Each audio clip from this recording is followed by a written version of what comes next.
I refused to cancel my anniversary trip to look after my sister's kids. Then they demanded I pay $3,000 of babysitter fees because it was my responsibility, so I showed them every dollar they owed me. I'm 32, female married to my husband Henry, 34 for 3 years. We've built a good life together. Both have decent jobs, no kids by choice, and we're financially stable. My sister Nancy, 29, has 3 kids, twin 6-year-olds and a 4-year-old. She's a single mom after her ex disappeared 2 years ago, and I'll admit, life hasn't been easy for her. Now, every year since we got married, Henry and I take an anniversary trip. Nothing crazy expensive, but it's our tradition. This year, we planned a week in Colorado hiking some nice dinners, just us. We booked everything 6 months in advance, took time off work, the whole deal. 3 months before our trip, Nancy calls me crying. Her usual babysitter, our mom, was having surgery and couldn't watch the kids during the exact week we'd be gone. Apparently, Nancy had planned some important business trip she couldn't reschedule.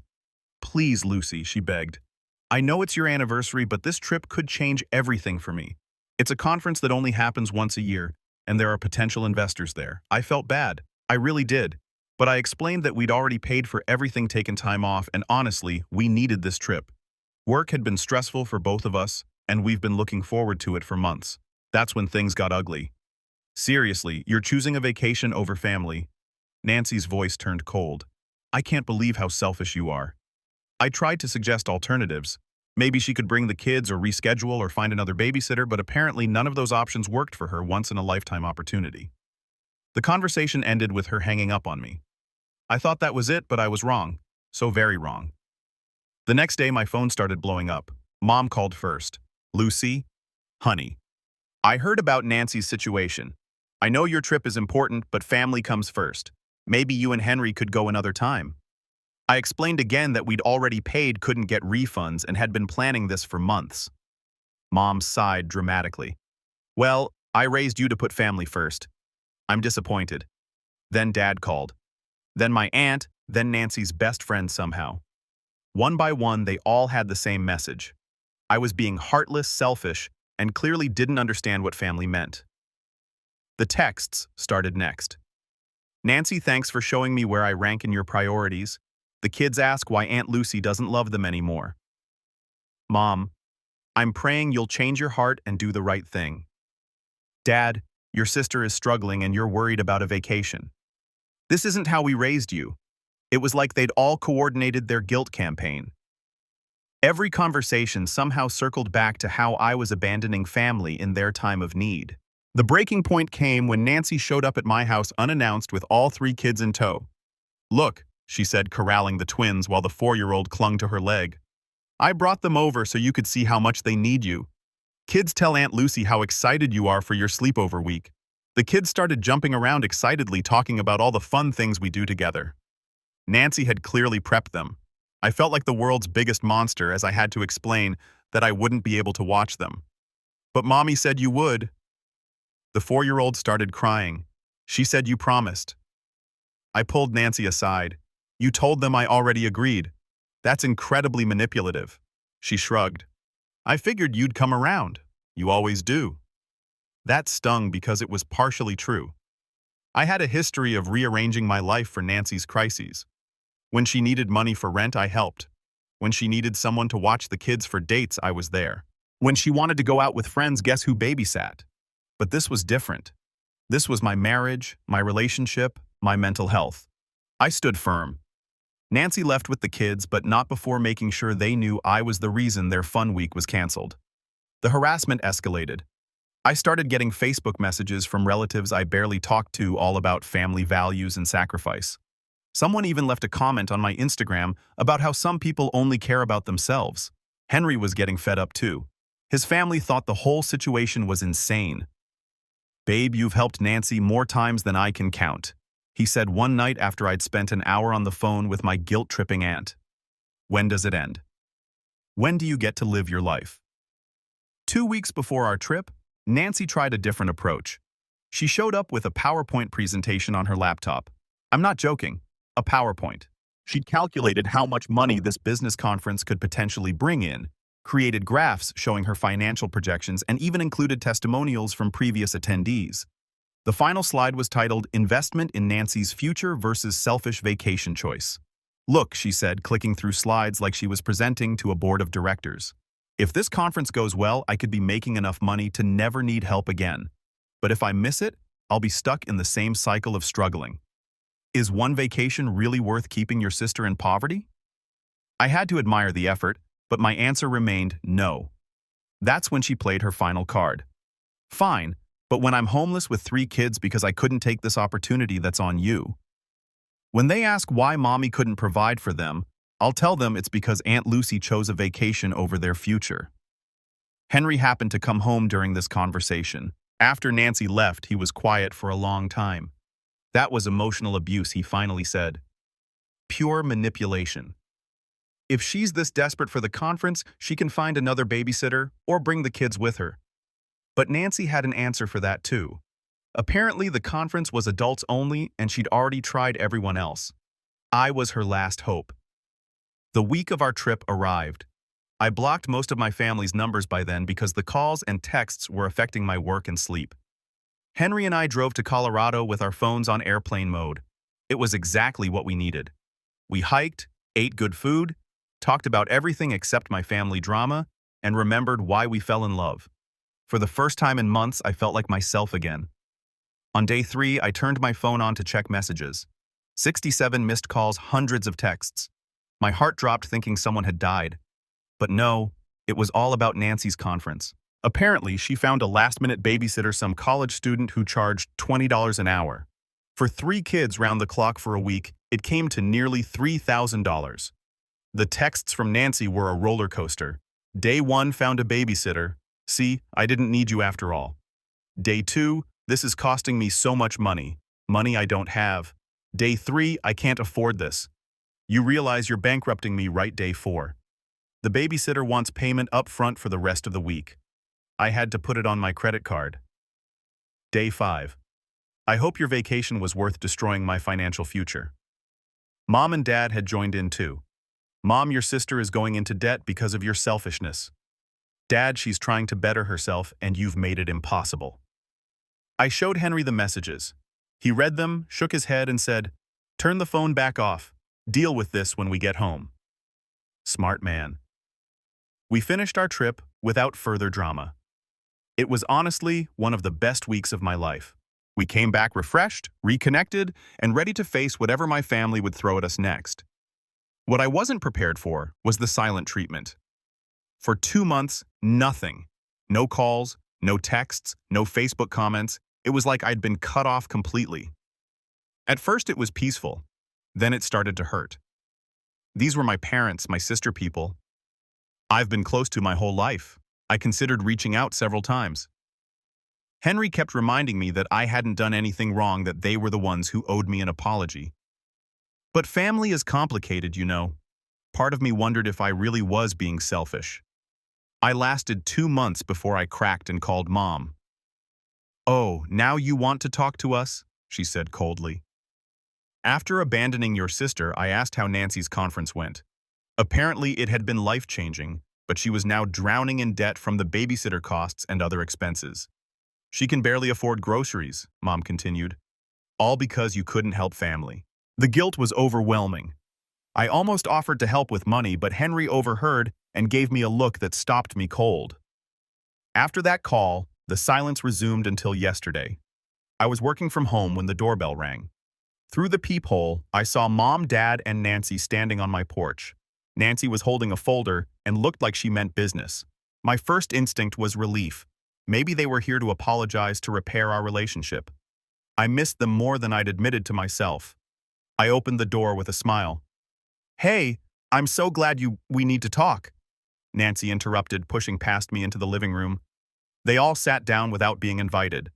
Nancy opened her folder and pulled out papers. "These are all the babysitting receipts from my conference week," she said, spreading them across my coffee table.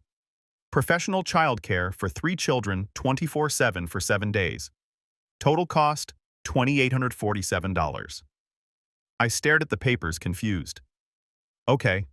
Congratulations on keeping receipts." Nancy's expression hardened. "I'm here to collect. Collect what payment for the babysitting costs that are your fault." The room went quiet. I looked at Mom and Dad, waiting for them to tell Nancy this was ridiculous. Instead, they nodded supportively. Nancy's right, Dad said. If you'd done what family does and helped out, she wouldn't have had to pay for professional care. The costs she incurred are directly because of your refusal to help. Mom added, it's only fair that you reimburse her. I felt like I was in an alternate reality. You want me to pay for a babysitter I didn't hire for kids that aren't mine. For a week, I wasn't even in town. You caused this situation, Nancy said matter-of-factly. Your selfishness created these costs. The least you can do is take responsibility. She slid a paper across the table. It was an invoice, an actual invoice with my name as the billing recipient and emergency childcare due to family abandonment as the service description. I've calculated payment plans if you can't afford the full amount up front, Nancy continued, like this was a normal business transaction, though given that you could afford a vacation money clearly isn't an issue for you. I picked up the invoice, reading it in disbelief. She'd itemized everything. Hourly rates, meals for the babysitter, even an emergency contact fee for times when the sitter had to call Nancy during her conference. This is insane, I said. I don't owe you anything. Of course you do, Mom said. Nancy explained everything. She had a once-in-a-lifetime opportunity that you ruined with your selfishness. She had to go into debt because you wouldn't help family. I didn't ruin anything. I was never obligated to cancel my anniversary trip. Family comes first, Dad said firmly. We raised you better than this. And now family is asking you to fix what you broke, Nancy added. I looked at the three of them sitting in my living room demanding I pay nearly $3,000 because I chose to go on a trip I planned and paid for months in advance. The audacity was breathtaking. Let me get this straight, I said slowly. You want me to pay for a babysitter because I didn't cancel my anniversary trip to work for free? It's not working. It's helping family, Mom corrected. And if I don't pay?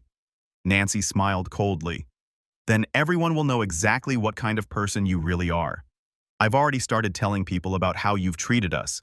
Your reputation in this family will be completely destroyed. That's when something snapped inside me.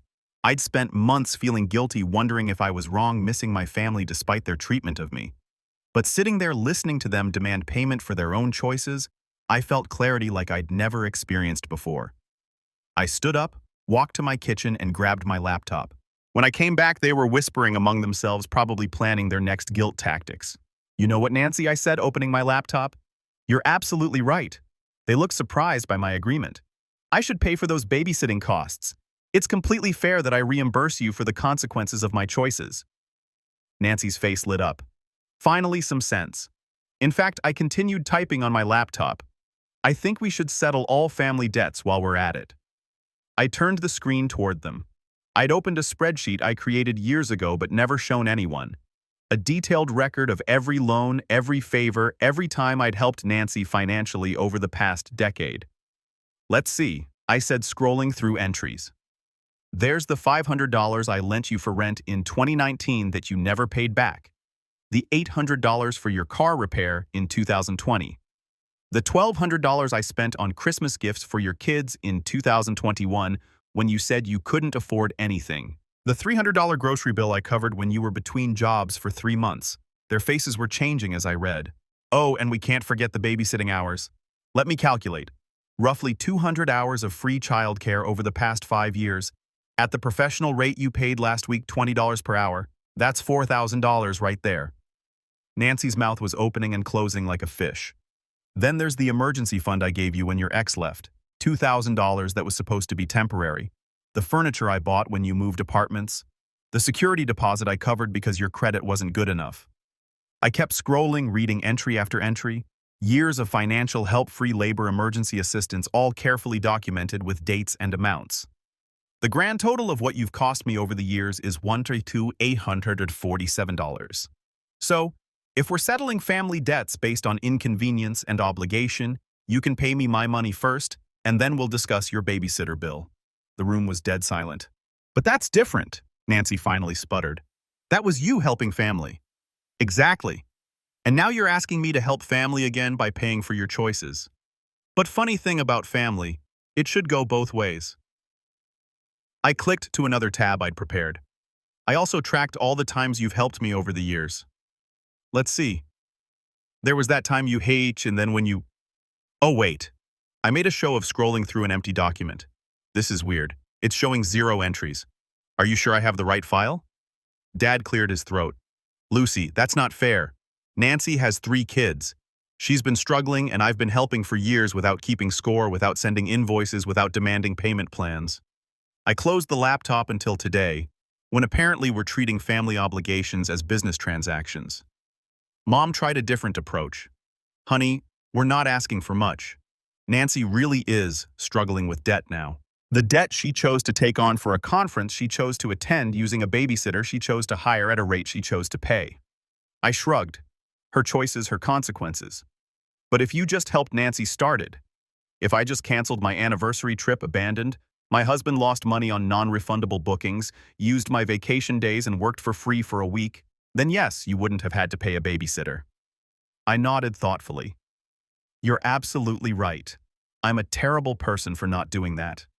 The sarcasm was thick enough to cut. Instead, I went on a trip I'd planned and paid for with my husband to celebrate our 3rd wedding anniversary. What a monster I am. Nancy's face was getting red. You're twisting everything around. Am I? Let me ask you something, Nancy. In the past 10 years, how many times have I asked you to cancel your plans to help me? She didn't answer. How many times have I demanded you use your vacation days to solve my problems? Still nothing. How many invoices have I sent you for the childcare loans and emergencies I've covered? That's not the same thing. She exploded. You're right. It's not because when I help family I don't keep score, I don't charge interest, I don't send bills, and I sure as hell don't show up at your house with invoices when you don't drop everything to make my life easier. I walked to my front door and opened it. Here's what's going to happen. You're going to take your invoice and leave. You're going to pay your own babysitter bill, just like every other adult in the world pays for services they hire. And you're going to stop pretending that my refusal to be your unpaid nanny is some kind of family betrayal. They sat there stunned. But if you want to keep treating family relationships like business transactions, I continued, then I'm happy to send you a bill for the $1,847 you owe me with interest and a late fee for every year you've ignored your debts. Nancy stood up, snatching her papers. This is ridiculous. You can't charge family for helping, but you can charge family for not helping. She opened her mouth, then closed it. The difference between us, Nancy, is that I helped because I wanted to. You're demanding payment because you feel entitled to it. That's not how family works. Mom tried one last guilt trip. Lucy, we're disappointed in how you're treating your sister. And I'm disappointed that you think I owe money for refusing to be taken advantage of, but somehow I'll manage to sleep at night. Dad stood up stiffly. This isn't over. Yes, it is. It's been over since the moment you decided I was a bank instead of a sister, an employee instead of a daughter, and an obligation instead of a person. They filed out without another word. Nancy turned back at the last second. You'll regret this, she said. The only thing I regret is not standing up for myself sooner. After they left, I sat in my quiet living room processing what had just happened. Part of me felt guilty for being so harsh, but a bigger part felt free. Henry came home an hour later to find me stressed cleaning the kitchen. How'd it go with your family? He asked, probably expecting drama. I think I just bought us permanent peace and quiet. I told him everything. By the end, he was grinning. I'm proud of you, he said. That took guts. I should have done it years ago. Maybe, but you did it when you were ready. It's been 24 hours since the confrontation. My phone has been blissfully quiet. No guilt trip calls, no manipulative texts, no emotional manipulation. I'm not naive enough to think this is completely over. Nancy will probably try other tactics, maybe recruit more family members to her cause. Mom and Dad might attempt another guilt campaign, but something fundamental has changed. I'm not that person who drops everything for family emergencies anymore. I'm not the sister who pays for everyone else's choices while ignoring my own needs. I'm done being the family ATM, the backup babysitter, the one who's expected to sacrifice her life whenever someone else needs something. Does this make me heartless, selfish, a bad daughter and sister maybe? But it also makes me someone who values herself enough to set boundaries. Someone who recognizes that real family support goes both ways. Someone who won't be guilted into paying for other people's choices. Nancy got her conference. She made her connections, expanded her opportunities, potentially changed her life. Good for her. But she doesn't get to send me the bill for her success. The funniest part, after all their dramatics about family and sacrifice, none of them offered to help with Nancy's babysitter costs either. Somehow, it was only my responsibility to fix a problem I didn't create. I've learned a lot about my family these past few months. Nancy sees me as a resource to be managed, not a person to be respected. Mom and Dad see me as the successful child who should subsidize the struggling one, regardless of my own needs or boundaries. But I've also learned something about myself. I'm stronger than I thought. I can stand up to manipulation. I can prioritize my marriage and my mental health over family guilt trips. Henry and I are planning our next anniversary trip somewhere even further away with even less cell phone service. And this time, if anyone has a problem with it, they can send me an invoice. I'll know exactly what to do with it. Update. It's been a week since I posted this. Some people ask for updates, so here's what's happened. Nancy tried calling twice, but I didn't answer. She left voicemails that started apologetic, but quickly turned manipulative again. Something about how I humiliated her in front of our parents and made her look like a bad person. Mom sent a long text about family forgiveness and how I'm holding grudges. I replied with a simple, "I'm not holding grudges. I'm just not paying other people's bills anymore." The best part, I heard through a mutual friend that Nancy's conference actually went really well. She made several connections and might have landed a new client. So all that drama about how I was ruining her future was just manipulation tactics. My cousin, who stayed out of the original drama, reached out privately. Apparently, Nancy has been asking other family members for money to cover her babysitter debt. So far, no one has volunteered. Shocking, right? Henry and I booked our next trip. 2 weeks in New Zealand already paid for, non-refundable, and absolutely zero family members are invited to weigh in on our plans. I'm sleeping better than I have in months. Update 2. 6 weeks after the invoice incident, things got interesting again. Nancy apparently decided to escalate by involving extended family. I started getting calls from aunts and uncles I barely speak to, all with the same script about family loyalty and how I was tearing the family apart over money. My Aunt Linda called one evening, clearly coached by Nancy. "Lucy, honey, I heard about the misunderstanding with your sister. Don't you think you're being a little stubborn? Family should stick together." I asked Linda when she'd last helped Nancy financially. Silence. "Well, that's different," she finally said. "I have my own family to worry about." "So do I. It's called my husband." The conversation ended quickly after that. But the real kicker came when Nancy tried to organize a family intervention. She invited everyone to Mom and Dad's house for Sunday dinner planning to surprise me with a room full of relatives ready to lecture me about family values. Mom called to invite me, trying to sound casual. "Just family dinner, nothing special. Your cousin Mark will be there and Uncle Tom's driving down from Portland." I smelled the trap immediately. What's the occasion? Can't I just want to see my daughter? I showed up anyway, curious to see how far Nancy would take this. The moment I walked in, I knew I was right. 12 people in the living room, all looking uncomfortable, with Nancy standing at the front like she was running a board meeting. Now that everyone's here, Nancy announced, "We need to address the elephant in the room. Lucy's refusal to help family and her cruel treatment of me during my time of need." I had to admire the audacity. She'd actually prepared note cards. Nancy launched into a rehearsed speech about family values, sacrifice, and how my selfishness was setting a terrible example for the younger generation. She talked about how hurt she was, how she'd lost sleep worrying about our relationship, and how all she wanted was for me to acknowledge the damage I'd caused and make things right. When she finished, she looked around the room expectantly. A few people nodded politely, but I could tell most of them felt ambushed. "Anyone want to respond?" Nancy asked, looking directly at me. I stood up slowly. "Sure, I have a few things to say." I pulled out my phone and opened my banking app. "Since we're having a family meeting about money and responsibility, let's talk numbers." Nancy's confident expression faltered. "In the past 5 years, I've given Nancy $8,200 in direct loans and gifts. That's documented in my bank records, which I'm happy to show anyone who's interested." I started scrolling through transactions, reading them aloud. March 2020, emergency car repair, $800. July 2020, rent assistance, $500. December 2020, Christmas for the kids, because Nancy was broke $600. The room was getting uncomfortable. A few relatives were shifting in their seats. Should I continue because I have 3 more years of this? Uncle Tom cleared his throat.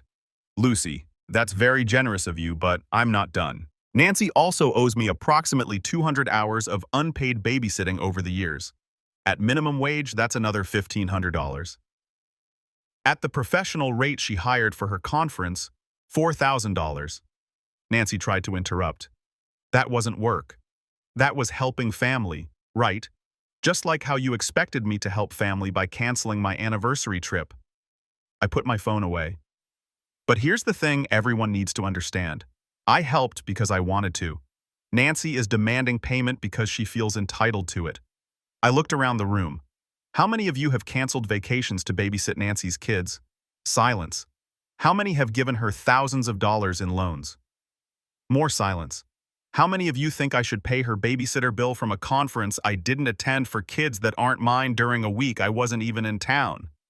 My cousin Mark raised his hand tentatively. I mean, when you put it like that, exactly. When you actually think about what's being asked instead of just reacting to Nancy's sob story, it's completely unreasonable. Nancy's face was getting red. You're making me sound like some kind of user. I'm not making you sound like anything. I'm just stating facts. I turned to address the room. I love Nancy. I love her kids. But love doesn't mean I'm obligated to sacrifice my marriage and financial stability every time she has a crisis. Aunt Linda spoke up. But families should help each other. You're absolutely right. Families should help each other. So, when's the last time Nancy helped me with anything? The question hung in the air. Even Mom and Dad looked uncomfortable. When I had the flu 2 years ago, did Nancy offer to bring soup? When Henry was in the hospital for his surgery, did she visit or send a card? When I was stressed about work and needed someone to talk to, did she make time for me? I already knew the answers, and so did everyone else. Nancy has treated me like a bank with legs for years. She only calls when she needs something. She only visits when she wants favors, and now she's angry that the bank is closed. I walked toward the door. If anyone in this room genuinely thinks I should pay for a babysitter I didn't hire, please raise your hand. No one moved. That's what I thought. Nancy, your invoice was ridiculous when you brought it to my house, and it's still ridiculous now. The only difference is that now everyone can see how ridiculous it is. I left them all sitting there in awkward silence. The fallout was swift. Within a week, 3 different relatives called to apologize for being dragged into Nancy's drama. Cousin Mark actually laughed when he called. I can't believe she tried to ambush you like that, he said. And those note cards. She really thought she was going to shame you into paying her babysitter bill in front of everyone, but the best part came 2 days later. Mom called, sounding exhausted. Lucy, I owe you an apology. After you left on Sunday, Nancy kept going. She started asking everyone at dinner if they could help with her bills. She actually pulled out her phone and started showing people her credit card statements. I wasn't surprised. And nobody offered to help. Your Uncle Tom said something about how if she could afford a conference, she could afford the babysitter. Nancy got upset and stormed out. Mom sighed. I think we've been enabling her. You were right to stand up for yourself.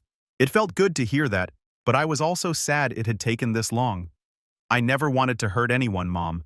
I just wanted to be treated like a person instead of a resource. I know, honey. I think we forgot that you have your own life to live. More updates. Things continued to develop over the following months. Nancy made one final attempt at manipulation by having her kids call me directly. The 6-year-old twins called crying, saying Mommy told them Aunt Lucy didn't love them anymore because she wouldn't help with grown-up problems. That crossed a line I didn't even know I had. I drove straight to Nancy's house. Using your children to guilt-trip me is emotional abuse. I told her at her front door, they're 6 years old. They don't understand adult financial responsibilities, and you're traumatizing them by making them think family love is conditional on money. Nancy tried to defend herself, but I wasn't having it.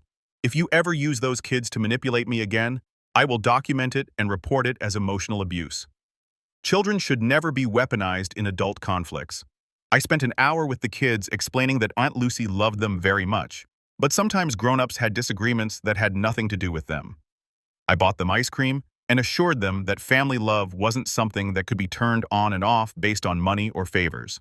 Nancy didn't speak to me during the visit, but she got the message loud and clear. The kids haven't called me crying since then. Meanwhile, Henry and I used the money we saved by not constantly bailing Nancy out to take a financial planning course together. We learned about setting boundaries with family members who have poor money management skills. Turns out what I'd been experiencing had a name: financial abuse. The course taught us about financial boundaries and money scripts, basically the unconscious beliefs about money that families pass down. In my family, the script was successful people should rescue struggling people, no questions asked. Breaking that script was harder than I expected, but also more liberating. We also started a family emergency fund, but with strict rules. We'd only help with genuine emergencies, medical bills, job loss, natural disasters, not poor planning or lifestyle choices. And any help would be a one-time gift, not a loan that would never be repaid. Nancy never qualified for help under our new guidelines. The most satisfying moment came 8 months later when Nancy's business really did take off, thanks to the connections she'd made at that conference. She landed 3 major clients and was finally making good money. Did she pay back any of the money she owed me? Of course not. Did she apologize for the invoice incident? Absolutely not. But did she stop asking me for money? Yes, because she didn't need it anymore. It was like a switch flipped. Suddenly, Nancy was too busy for family dinners, too successful for our drama, too important to maintain relationships that didn't benefit her business. The woman who'd spent months telling me that family should always come first completely disappeared from family events when she didn't need financial help anymore. Mom and Dad finally saw Nancy's true colors when she skipped Christmas because she was networking at some business retreat. The kids spent Christmas morning asking where Mommy was while Nancy posted Instagram stories from a resort in Cabo. I think we owe you another apology, Dad said quietly as we watched the kids open presents. We've been so focused on Nancy's struggles that we forgot to appreciate how stable and generous you've always been. It was validation I've been waiting years to hear. Final update. 1 year later, and my life is completely different. Nancy and I have a cordial but distant relationship. She sends birthday cards and shows up to major family events, but gone are the days of emergency calls and financial crises. Her business is thriving. She's moved to a better neighborhood, and she's even dating someone new. Good for her. I genuinely mean that. But the most important change is in how my family treats me. I'm no longer the default solution to everyone's problems. I'm not the first person they call when someone needs money, babysitting, or emotional labor. Instead, I'm just Lucy Henry's wife, a daughter and sister who participates in family life without carrying everyone else's burdens. Henry and I celebrated our 4th anniversary with a 3-week trip to Japan. We told exactly 0 family members about our plans until after we got back. No one demanded we cancel it. No one sent invoices. We've saved enough money to pay off our mortgage 2 years early. We're investing in retirement accounts and talking about maybe buying a vacation home. None of this would have been possible if I kept enabling Nancy's financial irresponsibility. The hardest lesson I learned was that saying no to unreasonable requests isn't mean it's necessary. Boundaries aren't walls, they're gates. They let the right people in and keep the wrong behaviors out. To anyone reading this who feels guilty for not sacrificing everything for family, you don't owe anyone your financial stability, mental health, or marriage. Love should never come with invoices attached. Some bridges are worth burning if they're being used to walk all over you. And sometimes the best thing you can do for someone is stop enabling their worst behaviors and let them figure out how to be an adult.